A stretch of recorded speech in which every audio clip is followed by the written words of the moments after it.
పోలీసులకు గట్టిగా చెప్తా ఉన్నా, మా ప్రభుత్వం వచ్చాక మీ అందరికి గుడ్డలోడు తీస్తాం. మిస్టర్ జగ్లక్ రెడ్డి, ఇది అరటి తొక్క కాదు, కాకి చొక్క. మా ఒంటి మీదకి ఊరికే రాలేదు.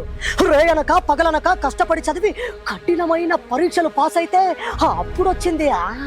మీలాంటి వాళ్ళ వల్లే ఈ వ్యవస్థ ఇలా తగలడింది. పగలనక రాత్రనక ప్రజల కోసం 24/7 చావుకు ఎదురెళ్ళి పోరాడేది ఈ పోలీస్ ఒక్కడే. మేము లేకపోతే నీలాంటి వాళ్ళు జస్ట్ 10 నిమిషాలు కూడా స్వేచ్ఛగా గాలి పీల్చుకోలేదు. అది పోలీస్ అంటే. మా టైము వస్తుంది, అది అవదమ్మా. మీ ఉద్యోగాలన్నీ పీకి బట్టలోడ తీసి రోడ్డు మీద నిలబడతా. మాజీ సీఎం అయి ఉండి ఫ్యాక్షనిస్ట్ ఈ భాష ఏంటి? పోలీస్ శాఖలో మగవాళ్ళతో పాటు ఆడవాళ్ళు కూడా ఉంటారన్న ఇంగిత జ్ఞానం కూడా లేకుండా మాట్లాడతావా? భయం నా బ్లడ్ లో, నేను తినే ఎగ్ పఫ్ లో కూడా లేదు. నువ్వు చేసిన అవినీతి అక్రమాల కేసుల్లో తొందరలోనే జైల్లోకి వస్తావు. అప్పుడు నీకు భయం 3D పిక్చర్ లో చూపిస్తావు. ఆ దెబ్బకి అప్పుడు నీ బట్టలు నువ్వే కూడా తీసుకుంటావు. వద్దు, నాకే బతకొద్దు.